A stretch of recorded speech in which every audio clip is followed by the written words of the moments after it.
get ready with me, girl, kasi may pupuntahan akong event ngayon. So first is mag-skin prep muna ako nitong Vitamin C Brightening Toner. Skin prep is a must before akong mag-makeup. And hindi ako gumagamit ng cotton pads for the toner. Next, I'll prep my lips with this BYS Chill Out Cooling Lip Oil. Yung applicator niya malapad. And madali lang siya i-glide sa lips. Next, I'll be using the Vitamin C Brightening Serum. So after mo mag-toner, let it sit for a minute bago kayo mag-serum.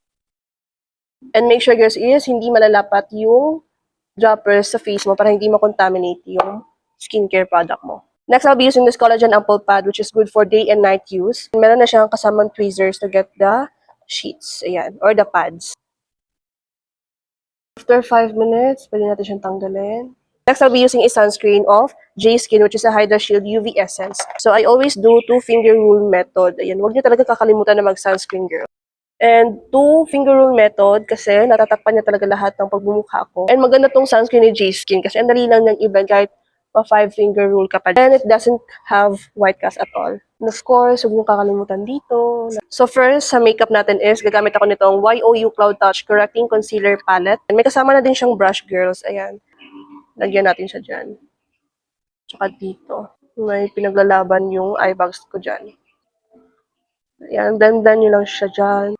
So, lagyan ko siya dito para at least mag-brighten yung under eye. So, for the setting spray, I'll be using this O2O. By the way, girls, maglalagay ako nitong Hot Soft Focus Corrector Powder ng O2O para mag-set talaga yung under eye natin dito. And for my base, I'll be using this Maybelline Super Stay and I got the shade 230. Ayan siya sa face ko, girl. Yung spray. Then for my shadow, girls, I'll be using this face palette of Pink Flash. Pink Flash. Bet ko talaga ano na lang, magkamay. Kasi nagmamadali ng abab na to. Ayan.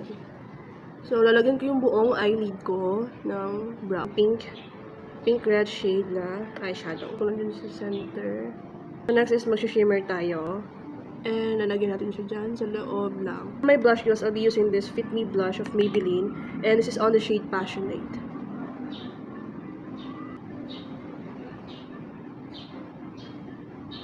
Contour din tayo. And I'll be using the Caroline Contour Stick. Ito yun siya. So, i-align ko lang siya dyan. And for my highlighter dito sa cheek area, I'll be using this Glitzy Dust of Cloud Beauty. I-glide ko lang yung cheeks ko. Then for my lips, I'll be using this Maybelline Super Stay Pedit Tint. And I got the shade Pinky Bestie. Bronzer din ako. Please, may balik na yung natural color ng face ko. So, lagay na tayo dito na part. So, yun lang, girls. I'll be back. So, this is the final look, girls, and my outfit. And thank you for watching, girls. Yun lang. Bye!